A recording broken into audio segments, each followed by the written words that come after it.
हे दोस्तों, कैसे हैं आप। उम्मीद करता हूं आप अच्छे होंगे। मैं हूं विनोद राज। स्वागत है ट्रिकी हिंदी साहित्य चैनल में। दोस्तों, आज हम CBSE class 9th Hindi course A यानी कि मध्य प्रदेश द्वारा संचालित जो न्यू बुक है कक्षा 9 की हिंदी क्षितिज पाठ पुस्तक का नाम है, वो अभी नया सिलेबस आया है। तो सबसे पहले मैं ही इस बुक को पढ़ा रहा हूँ। तो ये जो सीबीएसई पाठ्यक्रम है, जो कि मध्य प्रदेश में भी सीबीएसई पाठ्यक्रम चालू कर दिया गया है, जो एनसीईआरटी के द्वारा प्रकाशित करवाई गई है, एनसीईआरटी। तो पहले पाठ का नाम है क्षितिज। क्षितिज पुस्तक के पहले पाठ का नाम है दो बैलों की कथा, जो कि एक कहानी है। इसका सारांश और पहले पाठ के लेखक परिचय हम ऑलरेडी वीडियो में डाल चुके हैं। यदि आप उसको ना देखे हों तो पहले उसको देख लें, तभी प्रश्न समझ में आएगा, प्रश्नों के उत्तर याद हो जाएंगे। क्योंकि कहानी के प्रश्न जो होते हैं स्वाभाविक रूप से थोड़े बड़े होते हैं। तो ऐसे में जब बड़े होते हैं तो कहानी आप पढ़े रहेंगे, कहानी को सुने रहेंगे तो याद करने में थोड़ी सहूलियत होगी। तो हम देखेंगे आज का प्रश्न उत्तर। उससे पहले यदि आप मेरे चैनल को सब्सक्राइब न किए हों तो सब्सक्राइब कर दें, बेल आइकन प्रेस कर दें, जिससे नोटिफिकेशन मिलता रहे। आप मेरे हौसला बढ़ाने के लिए लाइक करें, कमेंट्स करें जहां ना समझ में आए, या कोई सुझाव देना चाहते हो तो, और इस वीडियो को अपने दोस्तों तक शेयर करें। तो आज हम देखेंगे प्रश्न उत्तर। तो सबसे पहला जो प्रश्न आता है,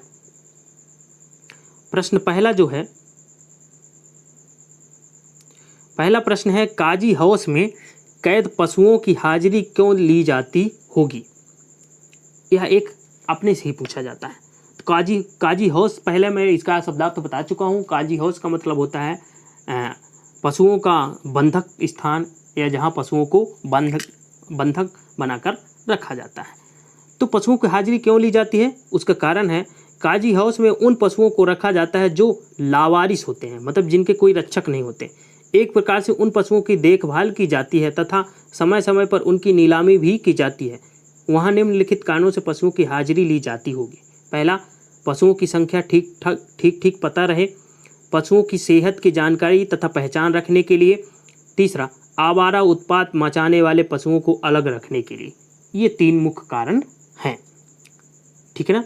दूसरा जो प्रश्न है, छोटी बच्ची का बैलों के प्रति प्रेम क्यों उमड़ आया। क्योंकि उसके जो चाचा थे वो क्या करते थे, उसको बांध देते थे, कुछ खाने के लिए नहीं देते थे, सूखा चारा दे देते थे, जिससे दोनों बैल खाते नहीं थे। लेकिन उस बच्चे का उन बैलों के प्रति क्यों प्रेम उमड़ आया, उसका कारण है, छोटी बच्ची का बैलों के प्रति प्रेम उमड़ने के निम्नलिखित कारण है। पहला, छोटी बच्ची की माँ मर चुकी थी, वह सौतेलेपन का दर्द झेल रही थी, वह माँ के बिछुड़ने का दर्द जानती थी। उसे लगा कि वे भी उसी तरह अभागे हैं और अपने मालिक से दूर है। तो पहला कारण तो ये हो गया। दूसरा कारण, जिस प्रकार छोटी बच्ची को उसकी सौतेली माँ पेट भर खाना नहीं देती थी, उसी प्रकार यहाँ हीरा मोती के साथ सौतेला व्यवहार किया जा रहा था। इसी कारण छोटी बच्ची को बैलों के प्रति प्रेम उमड़ आता है। ठीक है ना। आप अगर इन प्रश्नों का उत्तर लिखना चाहेंगे तो वीडियो को रोक करके लिख सकते हैं। तीसरा जो प्रश्न है, कहानी में बैलों के माध्यम से कौन कौन से नीति विषयक मूल उभर कर आए हैं। तो इस कहानी के माध्यम से निम्नलिखित नीति विषयक मूल उभर कर सामने आए हैं। पहला, एकता में शक्ति होती है, अपने साथ साथ दूसरों का हित भी सोचना चाहिए, पहला हो गया। दूसरा, सच्चा मित्र मुसीबत के समय किसी भी स्थिति में कभी साथ नहीं छोड़ता। तीसरा, समाज के सुखी संपन्न लोग को भी अन्य वर्गों की भलाई में योगदान देना चाहिए। चौथा, आज़ादी बहुत बड़ा मूल्य है, इसे पाने के लिए मनुष्य को बड़े से बड़ा कष्ट उठाने को तैयार रहना चाहिए। ओके। चौथा प्रश्न है, प्रस्तुत कहानी में प्रेमचंद ने गधे की किन स्वभावगत विशेषताओं के आधार पर उसके प्रति रूढ़ अर्थ मूर्ख का प्रयोग न कर किसी नए अर्थ की ओर संकेत किया है। तो उत्तर होगा, गधे को उसके सरल स्वभाव के कारण मूर्ख का पर्याय समझा जाता है। उसके स्वभाव में सहनशीलता भी देखने को मिलती है। इस कहानी में लेखक ने गधे की सरलता और सहनशीलता की ओर हमारा ध्यान खींचा है। प्रेमचंद ने स्वयं कहा है, सद्गुणों का इतना अनादर नहीं कहीं नहीं देखा, कदाचित इतना सीधापन संसार के लिए उपयुक्त नहीं है। कहानी में भी उन्होंने सीधेपन की दुर्दशा दिखलाई और मूर्खता की नहीं दिखलाई है, मूर्खता की नहीं। मतलब कहानी में सीधापन जो है उसको दुर्दशा दिखाई है और जो मूर्ख है उसको दुर्दशा नहीं होता। तो ये उत्तर है। 4 प्रश्न हो गए। नेक्स्ट प्रश्न जो 5वां है, जैसे कि मैंने बताया कि कहानी के प्रश्न थोड़े बड़े होते हैं। किस घटनाओं से पता चलता है कि हीरा और मोती में गहरी दोस्ती थी? कई कारण हैं, आपको हम दिखाते हैं। 2 बैलों की कथा नामक पाठ में एक नहीं अनेक घटनाएं हैं जिनसे पता चलता है कि हीरा और मोती में गहरी दोस्ती थी। जैसे कि पहला, दोनों बैल हल और गाड़ी जोत दिए जाते और गर्दन हिला हिला कर चलते। उस समय हर एक की चेष्टा होती कि ज़्यादा से ज़्यादा बोझ मेरी ही गर्दन पर रहे। दूसरा, दिन भर के बाद दोपहर या संध्या को दोनों खुलते तो एक दूसरे के चाट चाट कर अपनी थकान मिटा लिया करते थे। नाद में खली भूसा पड़ जाने के बाद दोनों साथ उठते, साथ नाद में मुंह डालते और साथ ही बैठते थे। एक मुंह हटा लेता तो दूसरा भी हटा लेता था। तीसरा जो था, मटर खाते समय मोती के पकड़े जाने पर हीरा भी वापस आ गया। दोनों ही काजी हाउस में बंदी बनाए गए। काजी हाउस की दीवार टूट जाने पर वे दोनों एक साथ ही भागते हैं और दड़ियल का मुकाबला भी करते हैं।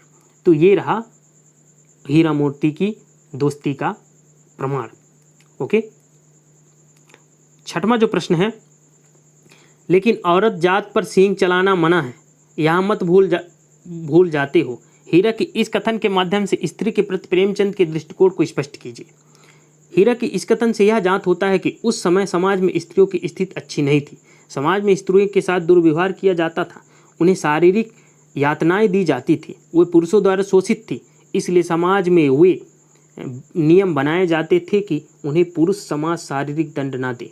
हीरा और मोती भले इंसानों के प्रतीक हैं, इसलिए उनके कथन सभ्य समाज पर लागू होते हैं। असभ्य समाज में स्त्रियों की प्रताड़ना नहीं होती रहती थी।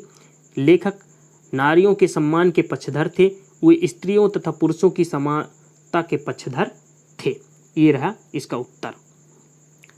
नेक्स्ट प्रश्न है, किसान जीवन वाले समाज में पशु और मनुष्य के आपसी संबंधों की कहानी में किस तरह व्यक्त किया गया है? तो उत्तर जो होगा, पशु आदिकाल से ही मनुष्यों के साथ साथी रहे हैं। सभ्यता संस्कृति के विकास मनुष्य और पशु एक दूसरे के पूरक हैं। किसान के लिए पशु तो वरदान के समान है। किसान हल चलाने, बोझ ढोने, पानी खींचने, सवारी करने के लिए पशुओं का प्रयोग करते हैं। झूरी जो था, हीरा और मोती को बच्चों की तरह स्नेह करता था, वह उन्हें अपनी आंखों से दूर नहीं करना चाहता था। इससे पता चलता है कि किसान अपने पशुओं से मानवीय व्यवहार करते हैं। किसान पशुओं को घर के सदस्य की भांति प्रेम करते रहे हैं और पशु अपने स्वामी के लिए जी जान देने को तैयार रहते हैं। ये है किसान और मनुष्य, पशु और मनुष्य के आपसी संबंध। 8वां जो प्रश्न है, तो 8वां प्रश्न है, इतना तो हो ही गया कि 9-10 प्राणियों की जान बच गई, ये वे सब तो आशीर्वाद देंगे। मोती के इस कथन के आलोक में उसकी विशेषताएं बताइए। तो देखते हैं, मोती के उक्त कथन के आलोक में निम्नलिखित विशेषताएं प्रकट होती है। पहला है, मोती का स्वभाव उग्र हुए भी वह दयालु था। मोती जो था उग्र था, हम पहले ही कथन बता चुके हैं। मोती सच्चा मित्र है, वह मुसीबत के वक्त अपने मित्र हीरा का साथ नहीं छोड़ता। तीसरा, मोती परोपकारी और बुद्धिमान है, तभी तो वह काजी हाउस में बंद जानवरों की जान बचाता है। मोती साहसी है, वह हीरा की मदद से सांड को पराजित करता है। तो ये उत्तर है। ओके। एक और है इसमें, मोती अत्याचार का विरोधी है, इसलिए काजी हाउस की दीवार तोड़कर विरोध प्रकट किया था।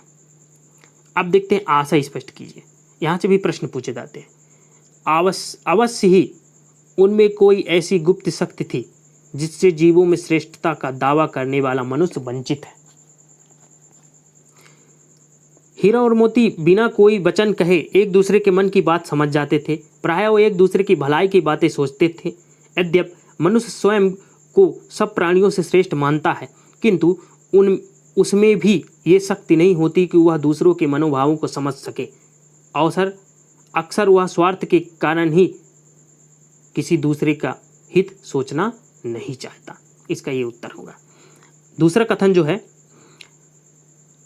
उस एक रोटी से उसकी भूख तो क्या शांत होगी, पर दोनों के हृदय को मानो भोजन मिल गया। ये जब बच्ची खिलाने जाती तब की बात कर रहा है। हीरा और मोती गया के घर बंधे हुए थे। गया ने उनके साथ अपमानपूर्ण तथा सौतेले व्यवहार किया था, इसलिए वे क्षुब्ध थे। परंतु तभी एक नन्ही लड़की ने आकर उन्हें क्या रोटी दी। यद्यप उसने हीरा मोती की भूख कम नहीं हो सकती थी, तथापि उन्होंने बालिका के व्यवहार से प्रेम और अपनत्व का अनुभव कर लिया और प्रसन्न हो उठे, क्योंकि प्रेम ही आत्मा का भोजन है।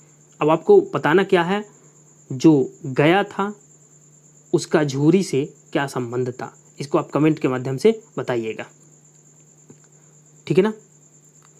अब देख लेते हैं 10वां जो प्रश्न है, गया ने हीरा मोती को दोनों बार सूखा भूसा खाने के लिए क्यों दिया? क्योंकि ऑप्शन है, गया पराये बैलों पर अधिक खर्च नहीं करना चाहता था, गरीबी के कारण खली आदि खरीदना उसके बस की बात नहीं थी, वह हीरा मोती के व्यवहार से बहुत दुखी था। इसका उत्तर यही होगा, ग नंबर। क्या होगा? ये वाला ग नंबर इसका उत्तर होगा, क्योंकि वो हीरा मोती के तो व्यवहार से बहुत दुखी था, ठीक है ना। अब देख लेते हैं रचना व्यवहार। हीरा और मोती ने शोषण के खिलाफ आवाज उठाई, लेकिन उसके लिए प्रताड़ना ही सही। हीरा मोती की इस प्रतिक्रिया पर तर्क सहित अपने विचार प्रकट करिए। विचार प्रकट करने के लिए कहता है, तो इसका उत्तर जो होगा, हीरा और मोती शोषण के विरुद्ध हैं। वे हर शोषण के विरुद्ध आवाज उठाते रहे हैं। उन्होंने झूरी के साले गया का विरोध किया। क्यों किया? तो सूखी रोटियां और डंडे खाएं। फिर काजी हाउस में अन्याय के विरोध किया और बंधन में पड़े। मेरे विचार से उन्होंने शोषण का विरोध करके ठीक किया, क्योंकि शोषित होकर जीने का लाभ क्या लाभ? शोषित को भय और यातना के सिवा कुछ प्राप्त नहीं होता। इसका ये उत्तर होगा। ओके, 12वां जो है, क्या आपको लगता है कि यह कहानी आज़ादी की कहानी की ओर भी संकेत करती है? यह कहानी अप्रत्यक्ष रूप से आज़ादी के आंदोलन से जुड़ी है। यह कहानी दो बैलों से संबंधित है। दोनों बैल संवेदनशील और क्रांतिकारी भारतीय हैं। दोनों मिलकर आज़ादी पाने के लिए संघर्षरत रहते हैं। ये अपने देश झूरी के घर से बहुत प्रेम करते हैं। उन्हें दूसरे देश में घर में रहना पसंद नहीं। स्वदेश जाने के लिए वे हर बाधा का डटकर सामना करते हैं। भूखे प्यास रहना पड़ता है, कैद में रहना पड़ता है। वे हमारे क्रांतिकारियों के उस संघर्ष याद दिला देते हैं, जिसके परिणाम स्वरूप हमें आज़ादी मिली है। तो इस प्रकार वो अपनी आज़ादी का भी व्यक्त करते हैं, ठीक है ना। इसका कोई ज़्यादा वो नहीं। इसका आप देख लीजिए कि 14.1 का रचना के आधार पर वाक्य के भेद बताइए और उपवाक्य छांटकर उसके भेद भी लिखिए। तो जो रचना के आधार पर वाक्य 3 प्रकार के होते हैं। तो एक वाक्य दिया गया है, उसको पहचानना है कि उन 3 वाक्यों में से कौन सा है। दीवार का गिरना था कि, ध्यान रखिएगा, कि अधमरे से पड़े हुए सभी जानवर चेत उठे।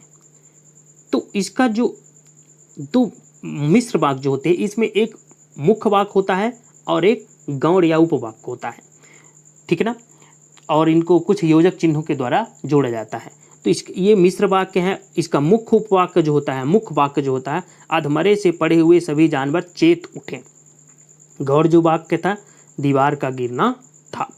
दूसरा वाक्य जो है, सहसा एक दढ़िया आदमी जिसकी आंखें लाल थी और मुद्रा अत्यंत कठोर आया। ये भी मिश्र वाक्य है, क्योंकि जब ऐसे एक मुख्य वाक्य और एक गौण वाक्य हो तो वो मिश्र वाक्य होता है। सहसा एक दढ़ियल आदमी आया, ये मुख्य वाक्य हो गया, और उपवाक्य जिसकी आंखें लाल थी और मुद्रा अत्यंत कठोर था। तो दोस्तों, हालांकि ये वाक्य आपको व्याकरण के अंतर्गत पढ़ाया जाएगा, ठीक है ना। अगला देखिए जो वाक्य है, हीरा ने कहा गया के घर से नाहक भागे। मिश्र वाक्य है। इसका मुख्य जो वाक्य है हीरा ने कहा, मुख्य वाक्य है। गौण वाक्य गया के घर से नाहक भागे। ये जब अगला जो वाक्य है मैं बेचूंगा तो बिकेगा, ये भी मुख्य वाक्य, क्योंकि जब ये अल्प विराम लगा हो और वाक्य जोड़े जाएं अल्प विराम के द्वारा तो मिश्र वाक्य होता है। हालांकि वाक्य को हम पढ़ाएंगे तो आपको वहाँ पर अच्छे समझ में आ जाएगा।